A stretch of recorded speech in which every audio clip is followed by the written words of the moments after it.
모세가 12명의 정탐꾼을 보내 가나안을 탐지하게 했던 것처럼 여호수아는 2명의 정탐꾼을 파송해서 먼저 여리고성을 정탐하게 합니다.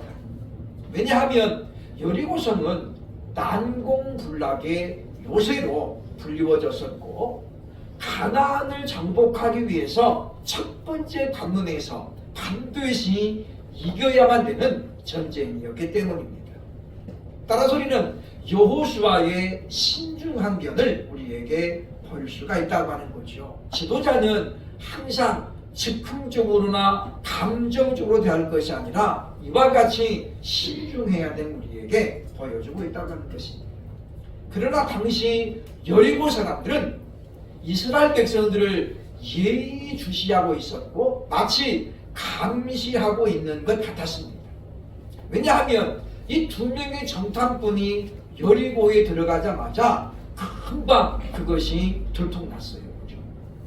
그래서 이 2명의 정탐꾼은 당시 주막을 운영하는 기생 라합의 집으로 일단 도망을 가게 됩니다.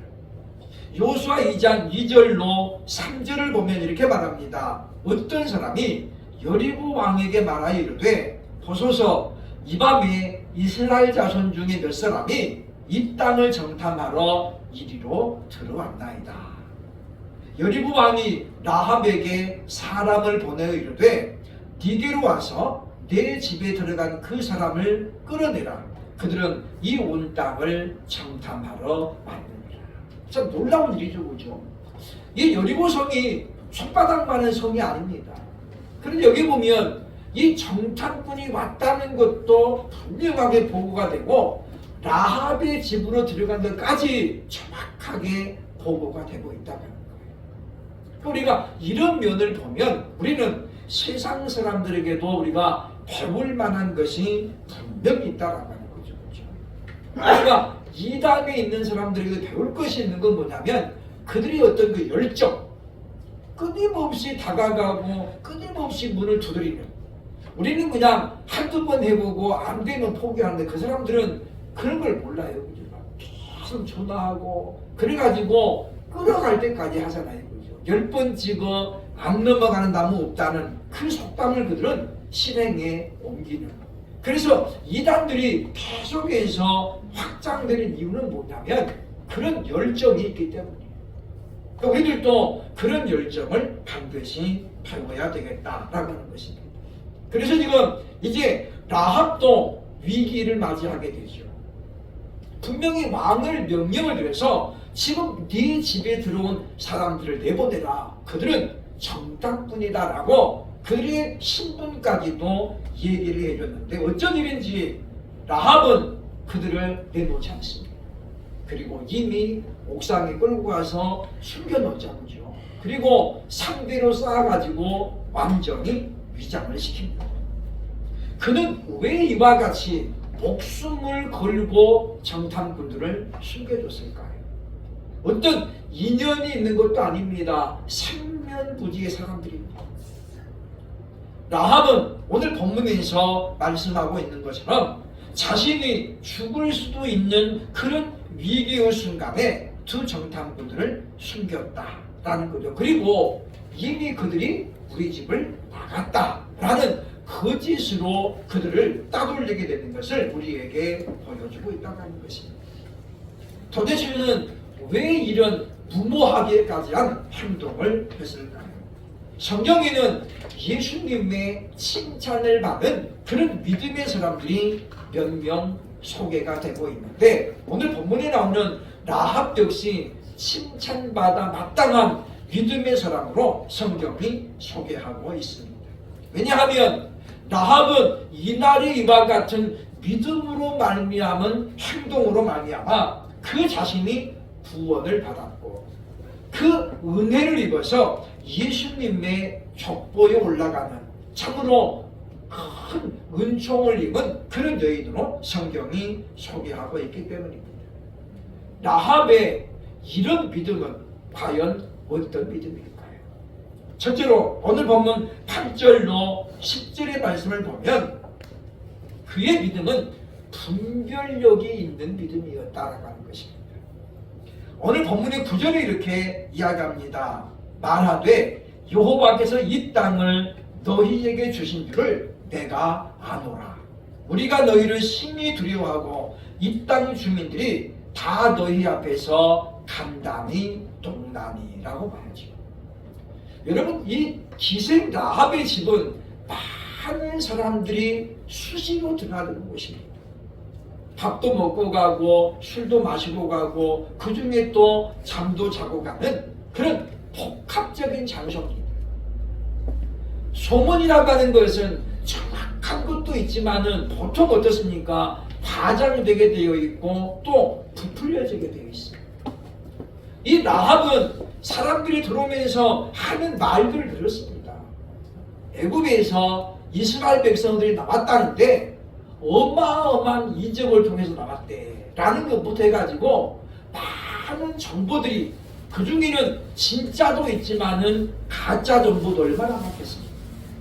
그런데 라합은 그런 많은 정보들을 보면서 분별력을 가졌다는 거예요. 이것은 진짜고 이것은 가짜이겠구나. 그런 분별력이 그에게 있었다라고 오늘 성경 우리에게 말씀하고 있다고 하는 것입니다. 그래서 오늘 본문에 그는 이야기합니다. 우리가 안다, 그 말이죠. 그렇죠? 보면 이 땅을 여호와께서 너희에게 주신 줄을 내가 안다. 이 핵심이죠. 그렇죠? 우리가 무엇을 아는 것인가는 대단히 중요하기 때문입니다. 이 라합은 여러 가지 섞여져 있는 그런 정보들 가운데서 하나님의 계획을 그는 발견했다고 하는 거예요. 그래서 두 정탐꾼들에게 지금 이야기하잖아요. 그죠? 여호와께서 이 땅을 너희에게 주신 줄을 내가 안다. 그래서 이 땅의 모든 주민들도 지금 어떻게 해요? 두려워하고 있다고 하는 거예요. 간담이 녹았다는 거잖아요. 그죠? 그러면서 오늘 10절에 보면 이렇게 설명하고 있습니다. 이는 너희가 애굽에서 나올 때에 여호와께서 너희 앞에서 홍해 물을 마르게 하신 일과 너희가 요단 저쪽에 있는 아모리 사람의 두 왕 시혼과 옥에게 행한 일, 곧 그들을 잔멸시킨 일을 우리가 들었습니다. 예수 그리스도를 믿는다고 말하는 신학자들 가운데서는 자유주의자들이 있습니다. 그 사람들은 홍해의 사건을 그야말로 신화로 치부합니다. 어떻게 홍해가 갈라지냐? 그건 말이 안 되는 소리고, 그래서 이제 신화론을 이야기하죠. 신화. 그러니까 하나님의 위대하심을 자신의 이성으로 다 한계를 두는 거예요. 이런 사람들은 예수를 믿는다고 말하지만은 사실상은 예수 그리스도를 믿지 않는 자라고 우리가 생각을 해야 한다는 것입니다. 그런데 이방인인 라합은 그 말을 듣고 어떻게 해요? 다 믿었어요. 하나님은 그럴 만한 능력이 있는 분이라고 믿어졌다는 거죠. 믿어졌다.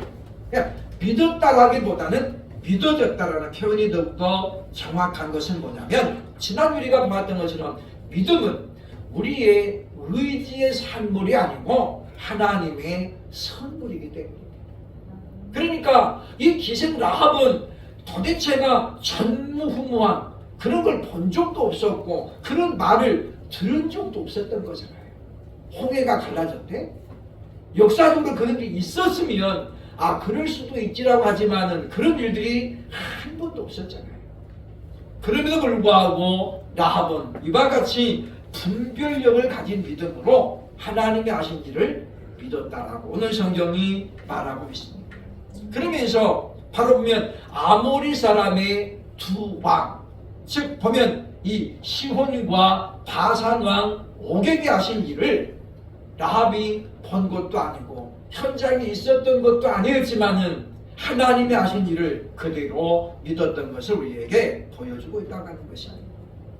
따라서 우리는 믿음이 하나님이 주신 선물이라는 것을 다시 한번 확인하게 된다는 것이죠. 오늘날 유튜브가 상당히 많은 사람들에게 혼란을 주고 있잖아요. 며칠 전에 원로부 박근영 씨가 인터뷰를 했어요. 그죠? 그분이 그런 말 합니다. 나는 이제 유튜브를 안 봅니다. 왜냐하면 얼마 전에 유튜브 보니까 박근영 사망 그래가지고 사진 해가지고 장례식을 치는 모습이 유튜브에 다 뜬 거예요. 자기가 멀쩡하게 살아있는데 자기 죽어대는 거잖아요. 그래서 이분은 그때부터 유튜브 이제 안 본다는 거예요. 왜냐? 진짜보다도 가짜 정보가 훨씬 많은 거예요. 요즘은 편집 능력이 뛰어나가지고 KBS 또는 MBC 뉴스에 있는 것들을 편집 짜집기를 해가지고 그렇게 퍼올르는 그런 가짜들이 얼마나 많습니까? 그러니 이 라합이 지금 여러 소문을 듣고 그 중에 분별을 가지고 여호와 하나님을 믿었다고 하는 것은 하나님의 선물이 아니고는 설명할 수가 없다는 것입니다. 그 선물을 우리 하나님께서 값없이 저와 여러분에게 주신 줄을 믿으시기를 주의 이름으로 축원합니다. 그랬기 때문에 라합은 이런 믿음, 즉 무엇입니까? 분별력을 가진 믿음으로 하나님께 영광을 돌렸음을 발견하게 됩니다.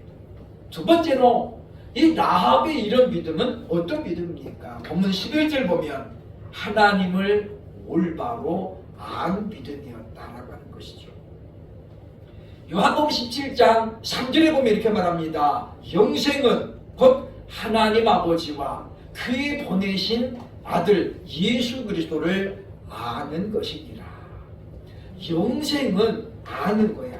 누구를 알아야 돼요? 아버지와 아들을 알아야 되는 거죠. 그런 것처럼 우리가 하나님을 제대로 올바로 아는 것은 대단히 중요합니다. 본문 11절 이렇게 말합니다.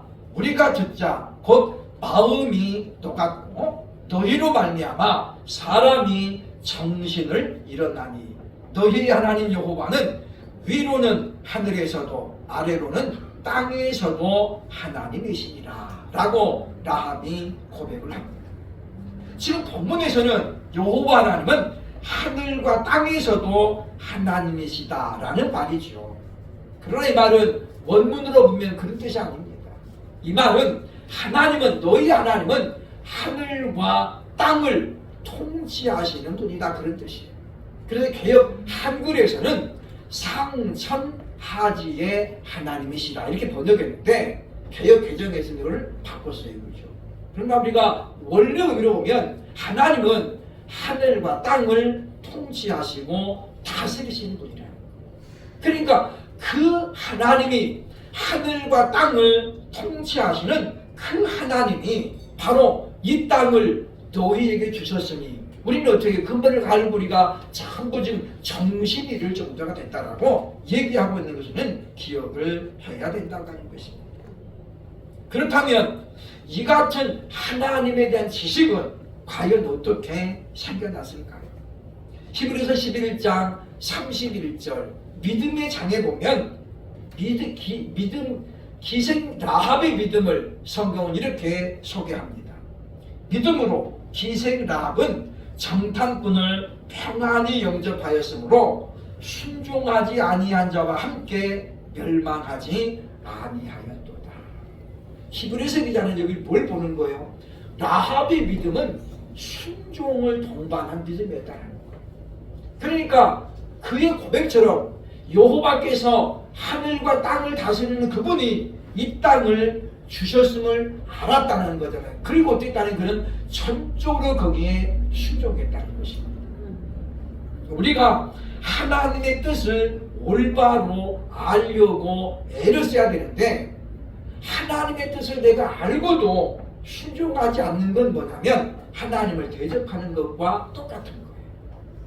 지금 라합의 믿음이 참으로 위대하다고 볼 수 있는 건 뭐냐면 그는 소문으로만 들었던 믿음이지만은 가졌던 믿음이지만 그는 어떻습니까? 하나님의 뜻을 정확하게 알았어요. 그리고 아버지의 뜻에 철저하게 순종하는 것이 곧 믿음임을 우리에게 가르쳐주고 있다는 것입니다. 그러니까 이와 같은 믿음은 하나님을 올바로 아는 데서 필요하다는 거예요. 사람들이 많이 생각합니다. 하나님이 분명히 신이신데, 그런데 우리는 생각하죠. 우리의 기준, 우리의 어떤 상식, 지식을 가지고 하나님이라도 이런 일을 못할 거야. 그렇게 자꾸 제한을 시키잖아요. 그러니까 성경의 신화와 그런 말들이 많이 생겨났고, 독일의 유명한 신학자들은 그래서 보면 성경에는 신화적인 요소가 많다. 그걸 다 빼야 된다. 그래서 예수님이 행하신 이적과 기사, 구약의 선지자들이 했던 인사들, 기적, 그것들은 전부 다 어떻게 신화라고 빼는 거예요. 그래서 보면 루돌프 풀트만이라든가 이런 학자들이 자유주의들을 대변하는 사람들인데 하나님이 하신 일들을 거의 다 어떻게 해요? 부정하잖아요. 그러니 그 칼바르트라는 유명한 신학자는 예수님의 부활은 그것은 역사 밖에서 있었던 일이다. 초월적인 하나님을 강조하면서 예수님의 부활은 실제로 있었던 일이 아니라 역사 밖에서 있었던 일이라고 아주 굉장히 교묘한 그런 말로 해석을 했습니다. 그래서 바르트는 로마서 강해에서 예수 그리스도의 부활은 현실적인 사건이 아니다라고 이야기하죠. 그러면 우리가 예수님의 부활을 빼면 우리는 예수님을 믿을 근거가 없는 거예요. 그런데 예수님 우리 인간과 똑같잖아요. 예수님이 하나님의 아들이시요 하나님이신 것은 무엇입니까? 죄와 사망의 권세를 이겼기 때문이죠. 그래서 그분이 부활하셨기 때문에 우리에게 구원의 소망이 생긴 것입니다. 그러므로 우리는 하나님께서 하시는 일을 보면서 우리는 하나님은 신이시기 때문에 우리가 상상도 할 수 없는 것들을 하나님은 하실 수 있다라는 전제를 늘 우리가 달고 살아야 됩니다. 과학과 의학이 지금 눈부시게 발전하고 성장하고 있습니다만은 그러나 여전히 사람의 힘으로 할 수 없는 것이 있습니다. 그것은 바로 창조사역입니다. 아무리 많은 사람들이 지금 열을 내고 열심을 내도 피 한 방울 만들어낼 수가 없습니다. 만약에 누가 사람의 피를 만들어낼 수 있다면 그 사람은 노벨상을 아마도 휩쓸게 될 것이고 어마어마한 돈방석에 올라갈 것입니다. 왜냐하면 오늘도 피는 지금 병원에서 계속해서 모자라잖아요. 그러니 더군다나 아주 희귀성을 가진 혈액은 얼마나 풍기 현상이 있습니다. 사람이 아무리 그렇게 잘났다고 해도 하나님이 하신 일 가운데 극히 일부도 할 수 없으면 기억을 해야 되겠다고 하는 것입니다. 그러므로 그는 이와 같은 하나님의 뜻을 알았기 때문에 자신의 생명을 담보하면서도 정탐꾼들을 숨겨주었다고 하는 것이죠. 세 번째로 이 라합이 가진 이런 믿음은 어떤 믿음입니까? 본문 12절로 14절을 보면 가족 전체를 주께로 인도한 믿음이었다라고 말합니다. 오늘날 우리가 반드시 도전받아야 될 부분입니다. 왜냐하면 오늘날은 참으로 우리가 번복이가 되는 그리스도인으로 살아가기가 너무나도 어려운 그런 삶을 지금 만났기 때문입니다. 이 라합을 보면서 저는 그의 앞에 기생이라는 말이 항상 따라다니는 걸 봤어요. 그리고 제가 원어를 찾아봤습니다. 왜냐하면 이 라합은 부모 형제하고 같이 여리고성에서 살았어요. 그죠? 오늘 본문에 보면 그렇죠. 그런데 문제는 뭐냐면 이 라합이 부모 형제 사이가 좋았다는 거잖아요. 그러면 어떤 부모가 자기 딸이 결혼당한 딸이 기생으로 그리고 창녀라고 성경에 보면 그렇게 말하고 있는데 그런 일을 하고 있는데 어떤 부모가 사이가 좋겠어요? 좋을 수가 없어요. 그런데 오늘 본문에 보면 왜 사이가 좋았다라고 믿을 수 있느냐 하면 라합의 말을 부모 형제들이 다 믿어줬다는 거잖아요. 그죠? 비근한 예로 창세기에 보면 이 롯에게도 두 딸이 있었습니다. 그리고 두 딸이 다 정혼을 했잖아요. 하나님께서 롯에게 소돔과 고모라의 멸망을 선포하셨습니다. 그래서 창세기 19장 14절에 보면 이렇게 말하죠. 롯이 나가서 그 딸들과 결혼할 사위들에게 말하여 이르기를 여호와께서 이 성을 멸하실 터이니 너희는 일어나 이곳에서 떠나라 하되 그의 사위들은 말하기를 보면 농담으로 여겼더라. 롯이 자기 예비 사위들에게 말하잖아요. 그죠? 하나님이 이 성을 지금 완전히 멸망시켜 너희는 빨리 도망가라. 그랬더니 이 사위들이 뭐라고 그래요? 농담으로 여겼더라. 물론 그 말은 롯의 말이 권위가 없었다라고 보기는 어렵습니다.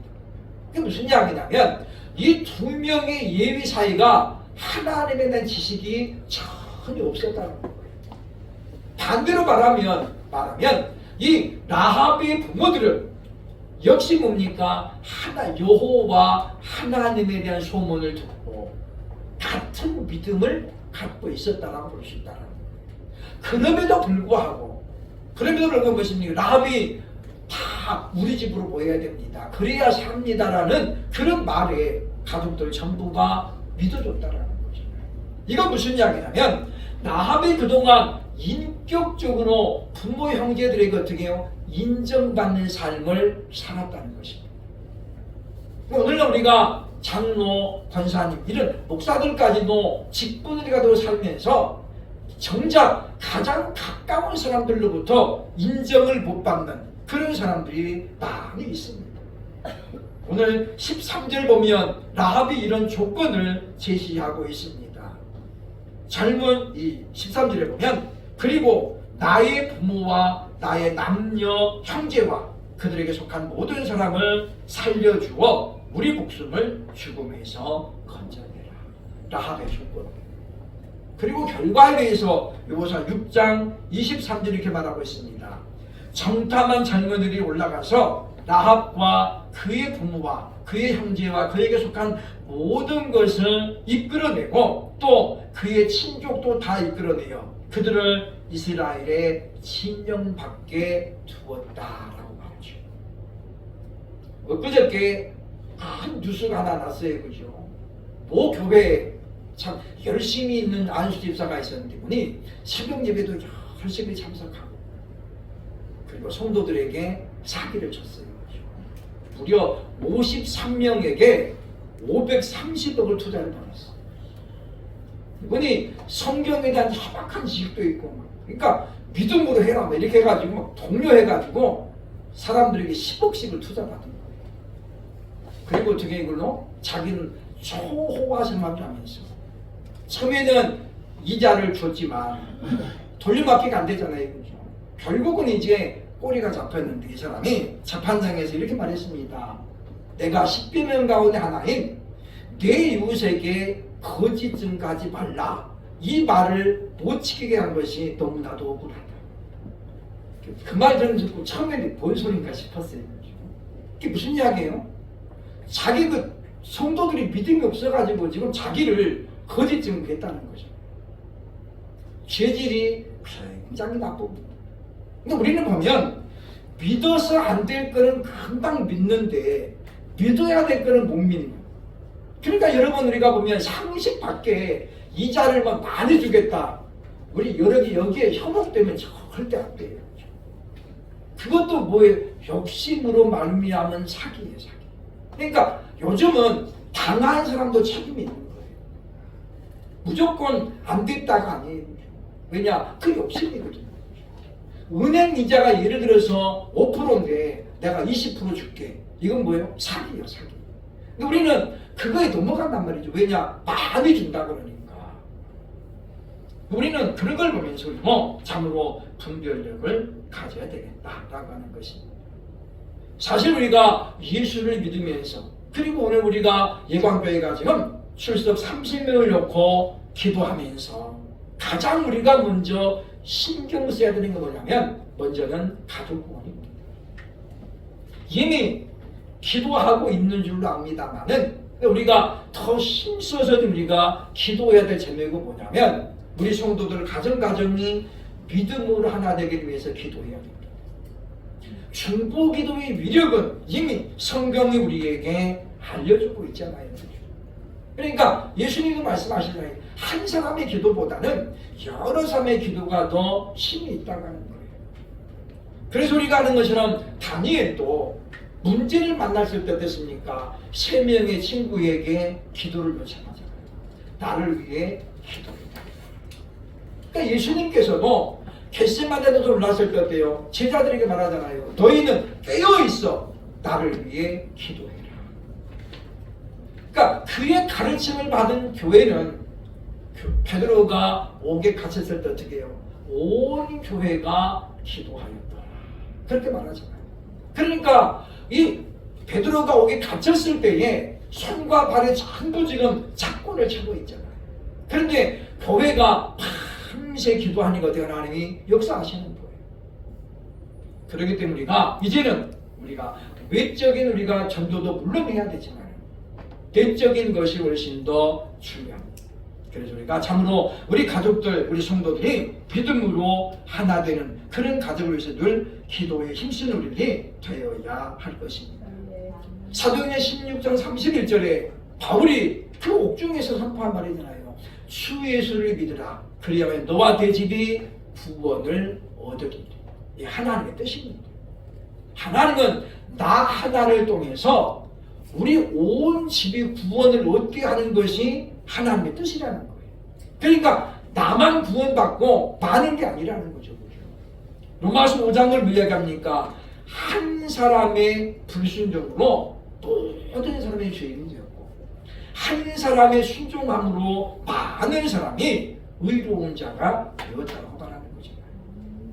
아담 한 사람 때문에 모든 인류가 죄인이 되지만 예수님 한 분 때문에 많은 사람들이 의인이 되었다라고 설명하고 있다고 하는 것입니다.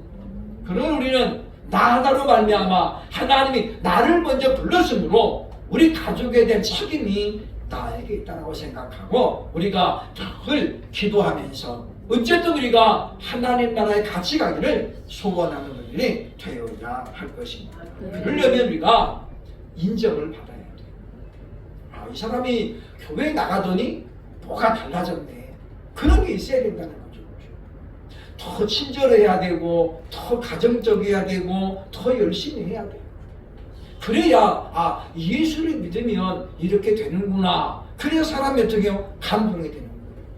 근데 반대로 교회 나가더니 그냥 맨날 교회 가가지고 밥도 안 해주고 빨래도 안 해. 이거 살림을 하는 거지 많은 거지. 이렇게 되면 저 사람 달까봐 어떻게 해요? 난 교회 못 가겠다 이렇게 되는 거죠. 그러니까 먼저 믿은 우리에게는 사실은 그런 책임이 있는 것입니다. 그래서 우리 윗사람까지는 우리가 책임을 못 져요. 우리 부모님까지는 어떻게 할 수 없어요. 그러나 우리의 배우자, 자녀들은 어찌하든 우리가 하나님께로 이끌어야 된다는 거죠. 어거스틴이 그 10대 중반부터 술집에 가 살았잖아요. 마담에게 그냥 푹 빠져가지고. 그러니 어머니가 이 어거스틴에게 아무리 타이르고 협박을 해도 안 통하는 거예요. 그러면 그 여인이 할 수 있는 게 뭐예요? 우는 것밖에 없어요. 하나님 앞에 늘 웁니다. 하나님 하나밖에 없는 우리 아들 버리지 말라고. 하나님 건져내달라고. 울잖아요. 그렇죠?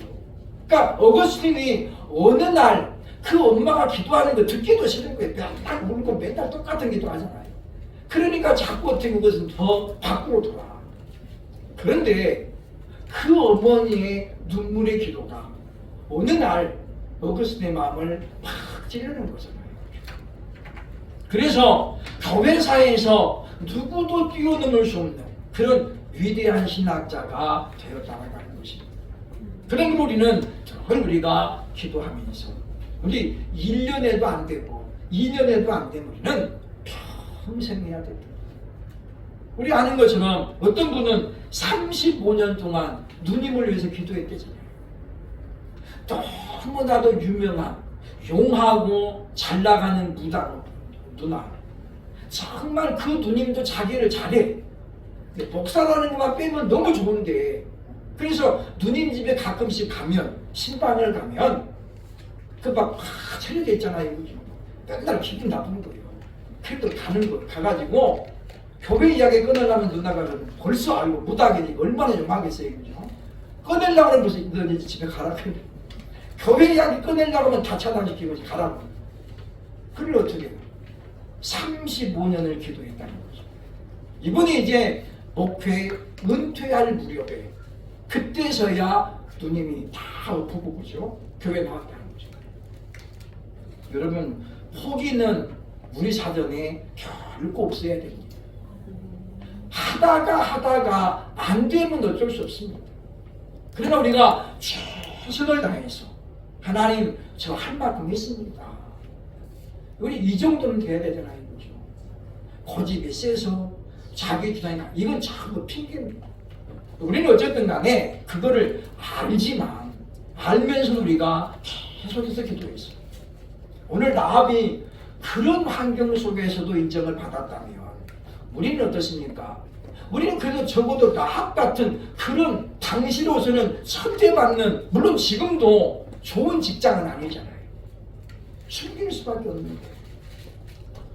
제가 언젠가 이야기했습니다마는 우리 방배동에 있을 때 정말 이쁜 자매가 교회에 나왔어요. 주일날 11시에만 나오는 거예요. 딱 보니까 청년인데 제가 그랬습니다. 토요일 7시에 청년 예배가 있으니까 꼭 오시라. 그랬는데 그냥 그럴 때마다 저 웃고 그냥 가는 거예요. 한 번도 안 와요. 그죠? 그래서 주일날 몇 번 나왔어요. 한 4-5번 나온 것 같아요. 근데 우리 그 교회 집사님 한 분이 사업하는 분인데 그 자매를 딱 맞닥뜨려요.